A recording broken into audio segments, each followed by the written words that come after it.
Hey everyone. So I've got 20 minutes. I have a lot of content to go through. We should have some fun today, providing a perspective on the future of automotive marketplaces as we fast forward 5 years. So if we look at the history of the marketplace, the Grand Bazaar in Istanbul is a good example. If you were to go, it's a lot of craziness. But what function do marketplaces play? And really, there's three functions of a marketplace: discovery, convenience, and trust, right? Varying degrees if you go to Istanbul, depending on how much time you spend there, watching consumers interact with the merchants. But ideally, a marketplace and its function has not changed over time. Now, a lot of these functions are enabled through technology. So let's go way back in time, even before the internet. The primary way that car dealers and manufacturers were advertising were either through newspaper advertisements like this or television. And the internet, with the very beginning of the internet, really set the stage to build an analog of newspaper advertising on the internet. And two models emerged in the early days. One was literally to kind of port those classified advertisements over into a search interface, cars.com. The other was to dead-end a consumer into a lead form where you'd be able to collect personal information and sell that personal information either to an OEM or a dealer, where they would put you into a sort of a drip campaign and basically work a way to try to convince you to make contact with them. And we may laugh at that lead model, but AutoBytel, which has now been rebranded to AutoWeb, while they're under a lot of duress right now and there's concerns about whether they're going to be a going concern going forward, if you look at just shortly after their IPO will be back in 1999, their market cap was $5 billion, right? So we may say now, look back and say, wow, that business model is horrible and the consumer experience is horrible. But at the time, I remember going to a big industry conference back in 2000. That was the primary way that the internet was going to enable all of this interaction with consumers. And all based on a business model where effectively your phone was blowing up, right? The emails and the phone calls and the texts, even today, because one of the primary ways that in the internet we harness audience and try to translate that to connectiveness with OEMs and dealers is through lead forms. And if you roll back the clock, I pulled these from the National Auto Dealers Association publications. In 1997, as you can imagine, 0% of a dealer's annual advertising spend was digital.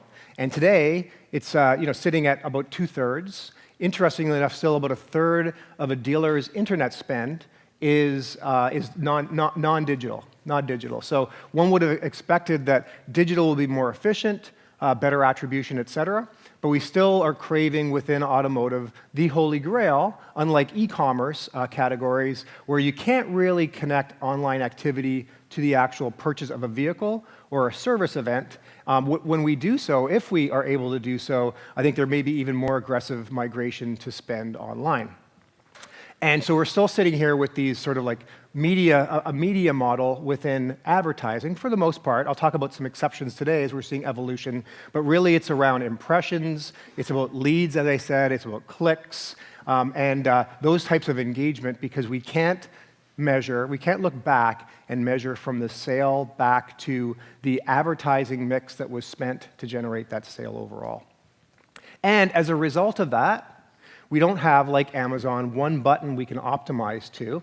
So the consumer experience is still very, very poor. So this is a dealer website that I picked up yesterday or the day before.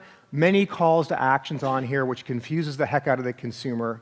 And whereas a product manager who works for Amazon is trying to optimize towards one call to action, dealers and OEMs provide all these calls to actions, and third parties get on these websites to provide all of these little widgets that distract the consumer probably from the one unifying metric they should be driving towards, which is trying to sell a car. And in parallel to the online experience, the in-store experience effectively hasn't really evolved within automotive, at least here in the US, for the last 100 years. The way we sell a car today in store is more or less the way we sold a car 100 years ago. And as a result, the poor consumer still is subjected to a 3 or 4 hour in-store experience, which is very painful for them, surveys will tell us, despite the fact they can do all this work up front researching the vehicle sale. So let me now pivot, kind of brought you to like current state, the past and current state. Let's look into the future. And you look at the evolution of the marketplace, and I think we can all agree that across other categories outside of automotive, we've actually seen more progress, part of which is grounded in the fact that we have these fundamental attribution problems within automotive, but across other categories, most notably e-commerce, we've got a lot of progress around visualizing sort of what the future of the marketplace might be. Because if you look at the shopping mall pre-internet, right, the shopping mall was effectively Western society's analog to that bazaar, the marketplace of the Grand Bazaar in Istanbul, and not a lot different, right? You've got a lot of merchants where consumers can physically co-locate themselves with those merchants to build rapport, build trust, and review goods. And now, today, in the US, we have over 200 million subscribers. And I'll pause there for a minute. There's 330 million people in the US, including kids and the elderly who might not be great candidates. There's over 200 million subscribers to Amazon Prime. People who spend over $100 per year to get basically next day delivery at no additional cost. So Amazon has become, for consumer goods, the most popular search engine where consumers in the US are starting their search no longer on Google, but starting their product search on Amazon.com. So if you look at the evolution of the marketplace, we've gone from like these horizontals, this very light marketplace, which is a little bit of the Wild West in the early days. We've gone to sort of a managed marketplace, and as we look at the Amazons of the world or Ubers as examples, we're seeing a more heavily managed or fully managed, in some case, transactional marketplace. So the good thing about auto is we can always look outside of auto to see what is groundbreaking and where the future might be, but then we always have these institutional problems within automotive that hinders us from ultimately getting there. But we can look towards the future. So let me pause for a minute here and talk about blurring of lines across the automotive space. Because when I look back, I've been in this industry now for about 22 years, I could easily define and delineate the differences between these four silos. So I could tell you definitely what the definition of a car dealer was. This is up in Canada where I started, and also in the US, very similar markets. The definition of an auction, a wholesale auction. The definition of a marketplace, we would have called it a marketplace back then. We would have called it a classified site. And the definition of a wholesaler, which is act as an intermediary sort of between the car dealer and the auctions. Well, now I would maintain, I'm going to make an argument today, which will give us a little bit of foresight into the future, that those historical silos are in the process of breaking down right before our eyes. So quickly, in fact, it's hard to keep up on the news and on track of like who's making which moves strategically, because to mix my metaphors here, the sands are shifting between our feet in real time within automotive. And let me use two examples today, which I hope will underscore that argument. CarGurus' $275 million total value acquisition of CarOffer here in the US at the time raised eyebrows. I would say that CarOffer only, because of the business model being so aggressive, could only have gotten traction during COVID, where people were at home and there was this scarcity of vehicles. The dealers were craving vehicles and couldn't get them anywhere else. However, very cleverly executed strategy for the reasons I'm about to show you here. So 22 years ago, when I started working at a physical car auction, the wholesale market would have been 99% plus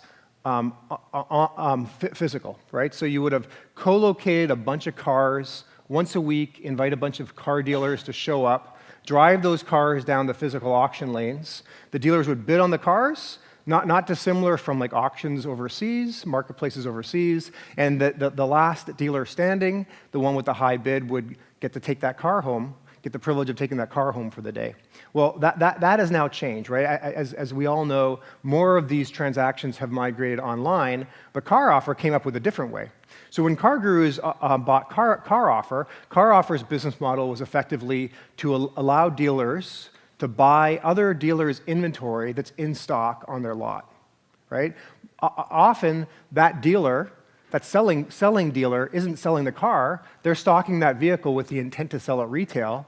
They get a call from the intermediary, who's CarOffer, on behalf of a dealer who wants to buy that vehicle, and then they act as that intermediary marketplace between the two of them. Very disruptive to the physical auction players, the legacy physical auction players. And they've been able to evolve that into basically standing buy lists now for 10,000 dealers who effectively say, if you can get me a 3-year-old red Toyota Camry in good condition with low miles, I'll always want 3 on my lot, and therefore, whenever that inventory drops below 3, CarOffer on behalf of that dealer goes hunting for that car anywhere in America, and they know that they can buy that car, inspect it, and transport it back to the receiving dealer.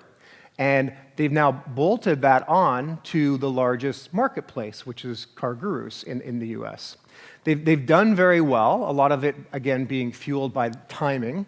But now they have 10,000 dealers, about a third of their dealers, who have opted into the CarOffer and have these standing buy lists, and they've been able to build other products on top of it. So now a dealer can put a widget on their website offering a guaranteed trade price backed by 10,000 other dealers whose bids are effectively supporting the price during the trade process on another dealer's website. They're annualizing at about $8 billion in transactions in the US now. They've gotten a lot of traction, as you can see here. The revenue took off.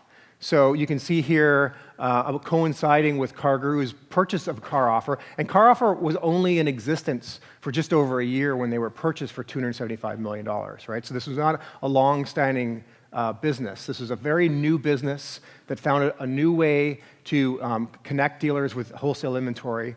CarGurus seized on the opportunity during COVID to buy the company, and now they've been able to cross-sell it into their installed dealer base, and the thing's taken off.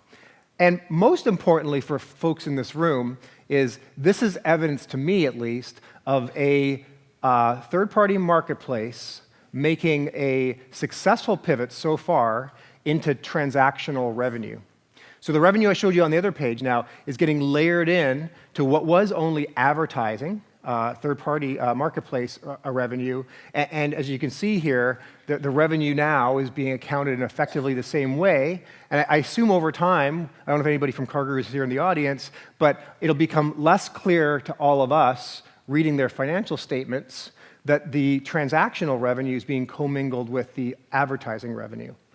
So as a result of that, they're being rewarded with this acceleration of revenue. And if you look at this chart, the advertising revenue, the marketplace revenue was starting to level out. Their audience had leveled out. They'd become the largest player in the US, but now they've successfully made this transition to transactional revenue in addition to the advertising revenue, only because they had built a very strong underpinning, a very strong basis. And now they're able to take that competency, that new competency, and that scale and move into other businesses. And this announcement came out June 6th, earlier this week, and they're moving strongly into the competition with the auction houses here in the US, as we've seen over in Europe in some cases. But now they've got these standing buy lists and all this inventory from 10,000 dealers. Why not just try to facilitate transactions back and forth and produce more of an auction-like environment? That was number one. Number two is Carvana, the company that it seems like, especially as they interact with dealers in the US, dealers love to hate in America. It has been the existential threat, and dealers just revel in the fact that their stock price has been beat up so much recently, as we'll get to in a minute as well. But you have to give Carvana credit. They saw that sort of like the future, the Amazon marketplace, Amazonification sort of the auto transaction, and have drafted in behind that. Interestingly, and recently, in February of this year, if you didn't see this news, this was really, really big news and did raise a ton of eyebrows within the industry, more so than CarGurus' acquisition of CarOffer. But Carvana, who's the second largest used car seller in the US, 100% online, made an offer of $2 billion to buy the second largest auction company, physical auction company in the US. And it did raise a lot of eyebrows. There was a lot of speculation as to why they would do this. Well, ostensibly, and everything that you read in the press was really around the first two rows, right? Up until this acquisition, Carvana had throughput problems. They would buy cars, either from consumers or from auctions. They would run them through 15 different physical, what they call IRCs, inventory and reconditioning centers, scattered across the US. So they were shipping cars sometimes hundreds, if not thousands of miles to get to an IRC so they could get the car fixed up, cosmetically and mechanically, and then they would have to deliver the car from that IRC to where the end consumer was. Well, with 15 over a country the size of the US, not super efficient, now they've got 56 additional locations, and they're within 200 miles of 94% of the US population. So it's helped them with throughput, getting more cars through their pipelines, getting prepared, and also logistically puts them very close to all the population centers in the US. I believe the two reasons they really bought ADESA were not for logistical reasons and help with throughput. I think it's the latter two. So Carvana, if you've been paying attention in the US, has been experimenting for about 2 years now with marketplace cars. And that vehicle in the middle, you see, it's like Sesame Street. One of these things is not like the other. The background, if you'll notice on that middle car, is not within one of Carvana's photo booths, right? It is actually on a dealer's lot, or maybe even on a consumer's lot, and they provide dealers a mobile app where they can do the 360 spin and merchandise the vehicle, but the vehicle itself is not on a Carvana property. And they've had growing pains, but ultimately they're starting to get successful with convincing dealers to list cars on Carvana.com. This is an entirely different thing we can go into. Dancing with maybe your existential competitor has given a lot of dealers pause. But in any case, they've started to get some momentum and starting to convince dealers to list vehicles on Carvana.com. So I'll pause there because now you've got Carvana, which was a dealer, an online dealer, now convincing other dealers to list vehicles, and they're starting to look and smell a lot more like a marketplace. The second thing is, as of November last year, before the ADESA acquisition announcement, Carvana had structured a relationship with Hertz. If you think of the physical auctions, about half of the 10 million cars that sell every year at physical auctions in the US are from institutional or commercial sellers, like Hertz, like Avis, like BMW Financial Services. And up until this point, Hertz, when they defleet cars, they take cars out of fleet and have to sell those cars, would typically sell those at a wholesale price. Well, the difference historically in the US between wholesale prices and retail prices have been a couple of $1,000s. That's margin that's typically made by a dealer who takes the risk of buying that wholesale car and then representing that retail. With the ADESA acquisition, as Carvana is building out their consumer-facing marketplace, they'll be able to approach commercial sellers and tell them, hey, for those 5 million cars that you sell a year, don't any longer accept wholesale prices. Now we can get you in front of a consumer audience. And I can tell you this, after being in the wholesale industry for 10 years, there will not be a commercial seller, the Hertzes, the lease companies, the captive finance companies from the OEMs, who won't salivate at the prospect of being able to get retail prices for their vehicles, whereas in the past they had to settle for wholesale prices. So Carvana, like CarGurus, is now gunning to disrupt not only the dealer model, but also the wholesale auction model. Despite that, this was taken yesterday. I had to literally update this slide yesterday because they've been hammered so hard. And yes, what you're looking at is Carvana with a market capitalization of $4.3 billion. If we rewound the clock back to August, you can see last year they were at about 60. So it's less than a tenth of their valuation. And they've been hammered for a bunch of reasons, not the least of which that Wall Street now is questioning whether this company can ever be profitable. They had a $500 million loss in Q1. As a result of that and the timing of having to raise $3 billion to finance the Odessa acquisition, they had to go to Apollo, who gave them fairly onerous interest rates, 10.25%, that they're going to now have to carry into the future. And Wall Street's looking at this and saying, hey, did we get too enamored with the Carvana model? And we can have a lot of debate whether or not they're going to survive and what the future will look like for Carvana. But I'm about at time. The point is that Carvana is moving from a transaction locus to a marketplace, while CarGurus is working backwards from a marketplace to a transaction. So the question is, where does this leave the other legacy third-party marketplaces in the US? And what are they to do?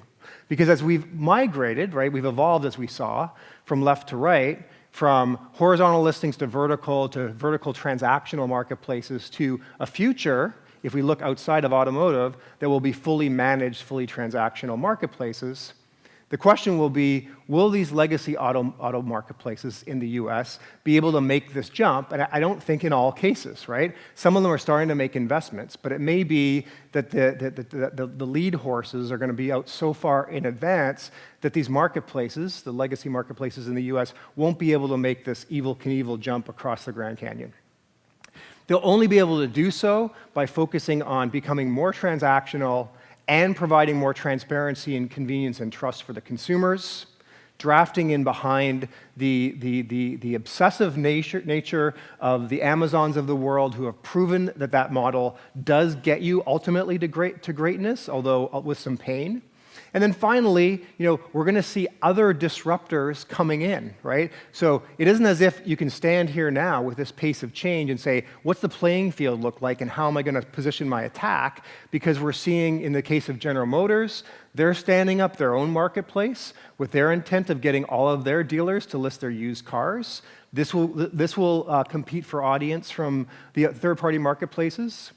Importantly, Lithia, which just became the largest dealership in the US and is very aggressively buying physical dealerships in the US, has launched a brand called Driveway.com. I suspect within the next year or so, you may see the Lithia brand go away, and they'll lead with Driveway. And if you read the earnings call transcripts, the CEO is basically talking like Driveway will be the analog of Carvana, but it will offer 50-state delivery of both used and new cars across all brands, right? So it's Carvana, but Carvana with new cars. And then finally, I'll leave you with this. Amazon has intentionally stayed out of the new car shopping process for a long time. When I was at Auto Trader 12 years ago, we met with Amazon, and Amazon was craving getting into being able to provide new car shopping online. But they always struggled with the fact that they couldn't control that last mile of delivery. So if you buy a product on Amazon, as we showed earlier, that product shows up in a box on your doorstep. You go out, and Amazon can control the entire experience, right? From the time that you click the buy button online to the time that you unpack that once you've got it in your living room. But with vehicles, they've always struggled with the fact that you would ultimately end up in the dealership and, as I showed earlier, be subjected to that 3 or 4 hour painful process.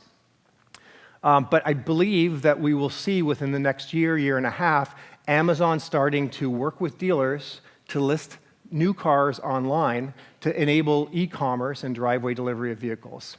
And my last slide today, and I know I'm over time, so sorry, Simon, but is from Scott Galloway. I plucked this out. I remember back 15 years ago when you looked at, at that point they called it merchant fees, that a merchant who listed a product on Amazon and resold it through the Amazon marketplace would surrender about 12% of the total revenue to Amazon. Now with warehousing, shipping fees, etc., a merchant who resells a product on Amazon pays about a third of revenue. This isn't a third of profit, a third of their revenue to Amazon, right? One of the reasons Amazon's grown so large now, because half the products that sell on Amazon aren't actually Amazon products, they're third-party merchants or third-party sellers. What I don't know is how we're going to reconcile this, the fact that they're capturing a third of revenue with dealers who make about a 2% pre-profit margin on the sale of a vehicle, and where the margin is going to come from. So if we do in 3 years have new cars online, which by the way is going to take the oxygen out of the room for from the third-party providers, the third-party marketplaces in the US, who's going to pay the rev share? And I think it will be a combination of the OEM and the dealers, but this could be a very slippery slope because they may squeeze all of the profit margin out of the vehicles that consumers demand and buy on Amazon.com. And that's it for me. Simon, thank you.